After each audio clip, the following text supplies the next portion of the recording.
నమస్కారం అండి. ఈరోజు చెప్పుకోవాల్సినవి ఏంటంటే మన చంద్రబాబు నాయుడు గారి గురించి అండి. చంద్రబాబు నాయుడు గారికి భద్రత పెంచిందండి సెంట్రల్ గవర్నమెంటు. ఇంతకుముందు 12 మంది కమాండ్లో ఉండేప్పుడు 24 మెంబర్స్ చేశారండి. భద్రత దృష్ట్యా, ఈ అల్లర్ల దృష్ట్యా కేంద్రము చంద్రబాబు నాయుడు గారికి భద్రత పెంచిందండి. ఎందుకంటే ఈ ఊహాజనాల మధ్య ప్లస్ ఈ సర్వేలన్నీ కూడా చంద్రబాబు నాయుడుకి అనుకూలంగా ఉండడం వల్ల, ఆ కారణాల వల్ల కూడా భద్రత పెంచిందని తెలుస్తుందండి. ఎందుకంటే ఈ సర్వేలు మొత్తం కానీ జనము మొత్తం మార్పు కోరుకుంటున్నారు కాబట్టి, చంద్రబాబు గారికి అనుకూలంగా ఉంది కాబట్టి అందుకు కొంచెం భద్రత కూడా పెంచారండి. ఆ పెంచడమే అయింది. ఇప్పుడు చంద్రబాబు నాయుడు గారికి భద్రత పెంచారండి.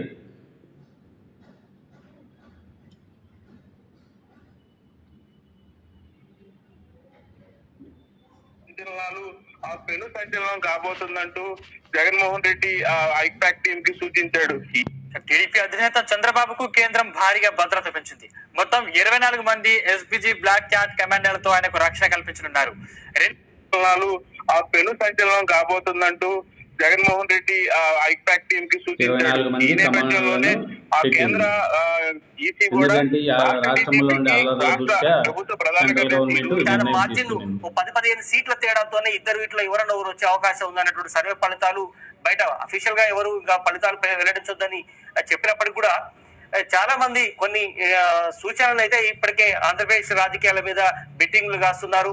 అదే సమయంలో కొన్ని టీమ్స్ కూడా చెప్తున్నాయి, దాదాపు ఎవరు వచ్చినా కూడా కొద్ది మేరతోనే అక్కడ అధికారం చేపట్టే అవకాశం ఉందన్నటువంటి నేపథ్యంలో అటు పోలీసులు కూడా జోక్యమైంది. కేంద్ర ప్రభుత్వం ఇంటెలిజెన్స్ కూడా సమాచారం అందింది. అందుకనే చంద్రబాబు ఒక సీనియర్ పొలిటీషియన్ గా దాదాపు 40-45 ఏళ్లుగా రాజకీయాల్లో ఉన్నారు.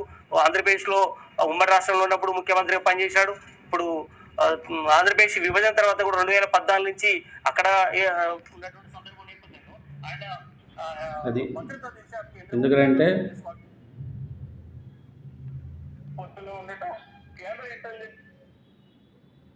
తెలియాల్సింది. మొత్తానికైతే కేంద్ర ప్రభుత్వం అంటే కొద్ది రోజుల క్రితం అంటే జగన్మోహన్ రెడ్డి ఏదైతే ఐపాక్ టీమ్ తో సమావేశం, ఎందుకంటే ఒక సీనియర్ పొలిటికల్ లీడర్ కాబట్టి అతనికి సెంట్రల్ గవర్నమెంట్ నుంచి భద్రత పెంచిందండి. 12+12 24 కమాండ్లను పెంచింది.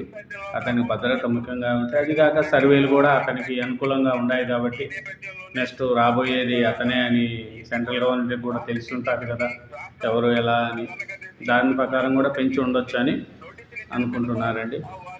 ఎందుకంటే ఎవరైనా సరే భద్రంగా ఉండాలి, రాజకీయ నాయకులకు ఏ ఇబ్బంది రాకూడదండి. అట్లా జగన్ కావచ్చు, చంద్రబాబు నాయుడు గారు కావచ్చు, అల్లర్లు లేకుండా మంచిగా ఉండాలనేది మనం కోరుకుంటున్నాం.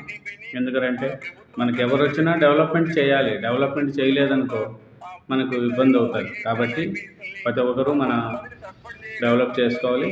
కానీ చంద్రబాబు నాయుడు గారికి సీఎం అయ్యే ఊహాజనాల మధ్య ఈ సర్వేలు కూడా ప్లస్ జనాల్లో మార్పు కూడా చంద్రబాబు నాయుడుకి అనుకూలంగా ఉంది కాబట్టి ఆ భద్రత పెంచుతున్నారు.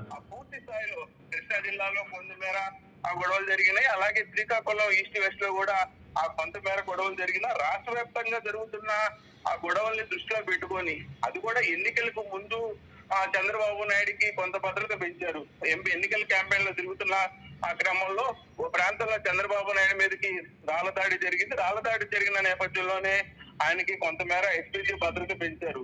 మరలా ఇప్పుడు ఎన్నికల రిజల్ట్ కొద్ది రోజుల్లో ఎన్నికల ఫలితాలు 4వ తారీఖు రాబోతున్నాయి. 4వ తారీఖు ఎన్నికల ఫలితాలు రాబోతున్న నేపథ్యంలో 10 రోజుల ముందు ఆయనకి మళ్ళీ ఎస్పీజీ భద్రత పెంచడంపై కేంద్రంలో ఒక పక్క ఎన్డీఏ కూటమిలో బీజేపీ ఉండటం, బీజేపీతో టీడీపీ పొత్తులో ఉండటం, కేంద్ర ఇంటెలిజెన్స్ వ్యవస్థకి ఏదైనా సమాచారం వచ్చిందా, మరలా ఆంధ్రప్రదేశ్ లో ఏమన్నా పెద్ద ఎత్తున గొడవలు జరగబోతున్నాయా అన్న దాని మీద భారీ స్థాయిలో చర్చ అయితే జరుగుతుంది. అయితే ప్రస్తుతానికైతే చంద్రబాబు నాయుడికి భద్రత పెంచడం, ఐఏఎస్ల బదిలీలు, ఐపీఎస్ల సస్పెన్షన్ మధ్య ఆంధ్రప్రదేశ్ లో ఏం జరుగుతుందా అన్న కోణంలో ప్రజలకైతే పలు రకాల సందేహాలు వస్తున్నాయి. రాజకీయ వర్గాలలో కూడా దీని గురించి పెద్ద ఎత్తున చర్చ జరుగుతుంది. ఆ ఫలితాలు మరో 10 రోజుల్లో రానుండటం, ఈ నేపథ్యంలో జగన్ విదేశాలకు వెళ్ళి 1వ తారీఖు రావటం, 1వ తారీఖు నుంచి 4వ తారీఖు లోపు కానీ ఆ రిజల్ట్ వచ్చిన ఫలితాలు వచ్చిన రోజు కూడా ఆ తర్వాత రోజులు కూడా ఏదైనా గొడవలు జరుగుతాయా అన్న అనుమానాలు కూడా రేకెత్తిస్తున్నాయి. ముఖ్యంగా చూసుకుంటే 25 ఆ పారామిలిటరీ బలగాలు ఆంధ్రప్రదేశ్ లో ఆ ఎన్నికల ఫలితాల కోసం ఎదురు చూస్తా ఉన్నాయి. అయితే ఈ పారామిలిటరీ బలగాలు ఫలితాలు 4వ తారీఖు రానున్నాయి. అది ఎందుకంటే హింస దృష్ట్యా పెంచారని చెప్తున్నారు. పెంచడం మంచిదేనండి. ఎందుకంటే ఏ రాజకీయ నాయకుడు కూడా ఎవరికి అన్యాయం జరగకూడదు. ఆంధ్ర రాష్ట్రం బాగుండాలి, ప్రతి ఒక్కరు డెవలప్మెంట్ కావాలి. అది ఒకటే మనం కోరుకునేది. Thank you.